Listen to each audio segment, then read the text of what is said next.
बिहार में धांधली के जरिए क्या जनादेश को हासिल किया गया?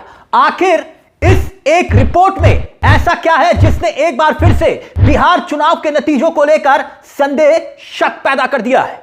वो रिपोर्ट जिसमें दावा किया गया है कि बड़ी ही होशियारी से इस जनादेश को चोरी कर लिया गया, यानी आंकड़ों की पड़ताल करके बताया गया कि एनडीए ने चुनावी चोरी करके 102 सीटें जीत ली। इसका मतलब है कि अगर धांधली नहीं हुई होती तो एनडीए की सरकार नहीं बन पाती, नीतीश कुमार मुख्यमंत्री नहीं बन पाते। यह खबर आखिरकार है क्या और क्यों यह रिपोर्ट इतनी खलबली मचा रही है? सबसे पहले यह हेडलाइन देखिए, हेडलाइन आपकी स्क्रीन पर, जिसमें लिखा है कि बिहार विधानसभा चुनाव 2025 पर जांच रिपोर्ट, चोरी हुए जनादेश का ऑडिट। अब मामला क्या है वो समझिए। फिर तेजस्वी यादव का एक बयान है, वो भी हम आपको सुनाएंगे, तेजस्वी यादव का। क्यों? क्योंकि वो इसी तरफ इशारा कर रहे हैं, तेजस्वी यादव, जो दावा इस रिपोर्ट में किया जा रहा है। अब देखिए आपकी स्क्रीन पर कुछ दस्तावेज, कुछ रिपोर्ट के अंश आपको दिखाई दे रहे होंगे। दरअसल ये वोट फॉर डेमोक्रेसी की एक रिपोर्ट है जिसमें दावा किया गया है कि बिहार विधानसभा चुनाव 2025 में वोटिंग सूची यानी कि लिस्ट से नाम हटाने, एसआईआर में हेरफेर और चुनाव के बाद आधी रात को नाम बढ़ाने के जरिए चुनाव में धांधली की गई, और बड़ी धांधली की गई। बकायदा इस रिपोर्ट में बकायदा पूरे विस्तार से कैसे कैसे दावे किए गए हैं उस पर भी हम आएंगे, मगर वोट फॉर डेमोक्रेसी ने सनसनीखेज रिपोर्ट रखी है। Audit of the stolen mandate ने बिहार विधानसभा चुनाव 2025 की निष्पक्षता पर गंभीर सवाल खड़े कर दिए हैं, जिसको लेकर विपक्ष ने, आरजेडी और कांग्रेस ने पहले भी गंभीर सवाल खड़े किए थे कि भाई देखिए धांधली करके ये चुनाव जीत रहे हैं। और इस रिपोर्ट में क्या धीरे धीरे अब परतें खुलती हुई दिखाई दे रही है। रिपोर्ट का शीर्षक आपकी स्क्रीन पर है, the Bihar mandate 2025 an audit of the stolen mandate from SIR municipalisation to the midnight hike. Vote for democracy ने इस रिपोर्ट में जो दावे किए हैं वो चौंकाने वाले हैं कि कैसे एनडीए ने चुनाव से पहले ही चुनाव आयोग की मदद से अपनी जीत को सुनिश्चित कर लिया था। उसके मुताबिक मतदाता सूची का गहन पुनर्निरीक्षण भी इसीलिए करवाया गया था।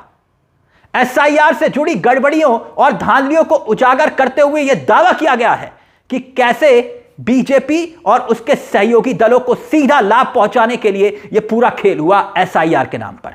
चुनाव आयोग ने मतदान केंद्रों की संख्या में बढ़ोतरी कर ली और एनडीए की मदद की। चुनाव आयोग ने मतदान केंद्रों की संख्या की बढ़ाई और उन क्षेत्रों में जहां पर एनडीए मजबूत था।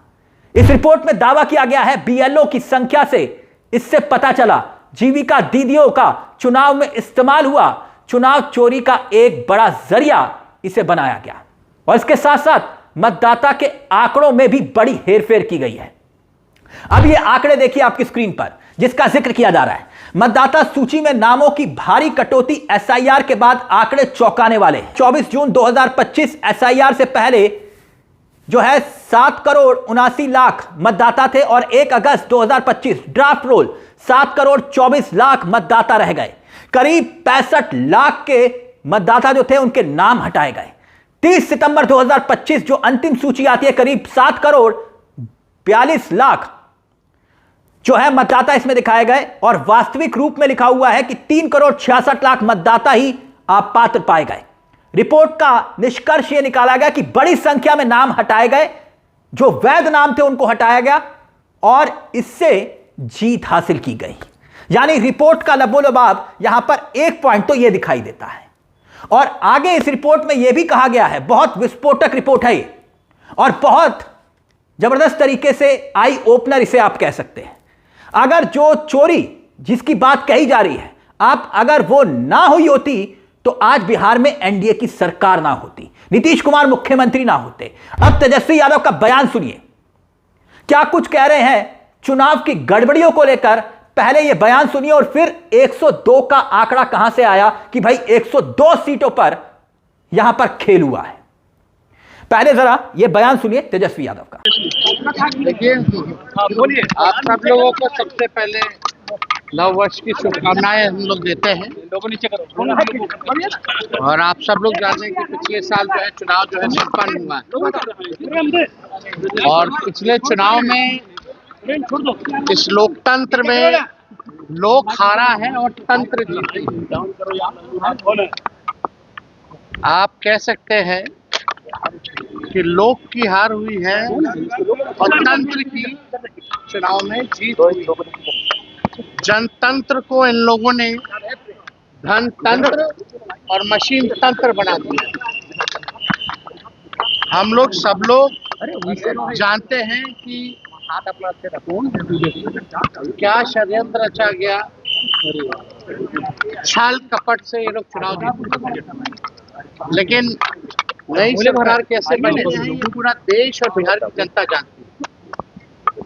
लेकिन फिर भी हम लोग जो मौजूदा जो सरकार है, क्योंकि हम लोग सकारात्मक राजनीति करते हैं, तो 100 दिन तक इस सरकार के निर्णय और नीति पे हम कुछ नहीं बोलेंगे और देखते हैं कि 100 दिन बाद कब हमारी माताओं बहनों को 2-2 लाख रुपया मिलता है, 1 करोड़ नौजवानों को नौकरियां कब मिलती है, हर जिलों में 4-5 कारखाने लगाने की बात की गई है। लगते हैं कि नहीं लगते हैं। 100 दिन तक हम कुछ नहीं बोलेंगे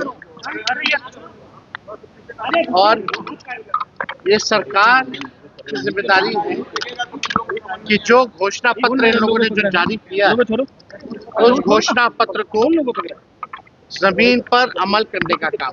बिहार में अपराध बढ़ गया है। बोले 100 दिन तक हम नहीं कुछ बोलेंगे।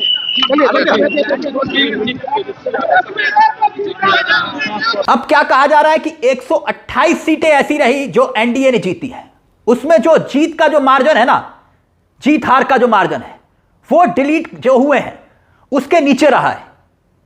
128 सीटें ऐसी जिसमें जीत का मार्जिन बहुत कम है, लेकिन जो वोट डिलीट किए गए एसआईआर के नाम से वो बहुत ही ज्यादा है।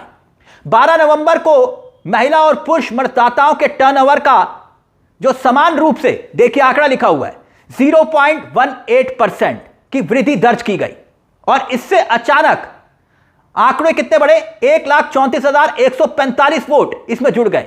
इस डेटा के हेरफेर में कम से कम 20 सीटों के नतीजों को प्रभावित किया है। बिहार की 21 सीटें ऐसी हैं जहां हार जीत का अंतर 0 से 15 वोट के बीच था, लेकिन वीवीपैट पर्चियों के मुताबिक उसे दोबारा गिनती नहीं की गई। इस खबर में यह लिखा हुआ है, मतदान के दिन उल्लंघन और बाहरी दखल।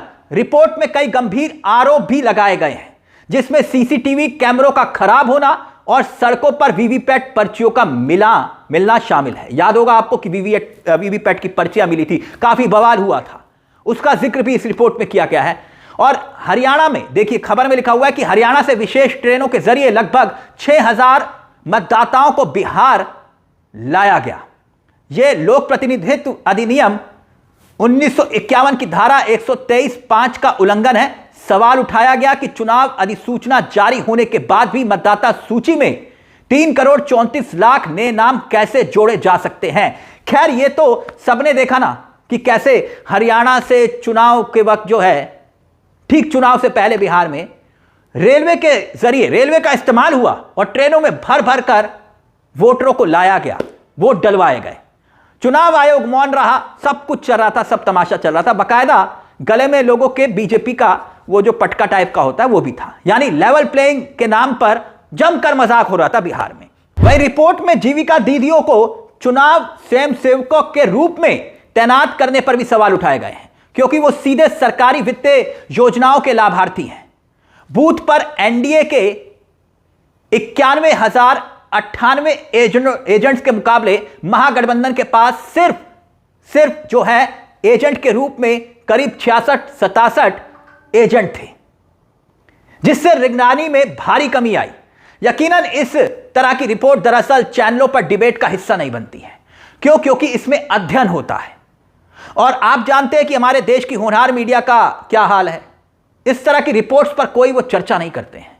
तो आपकी क्या राय है? क्या वाकई में बिहार में धांधली के जरिए जनादेश की चोरी हुई है? यह रिपोर्ट तो यही दावा करती है।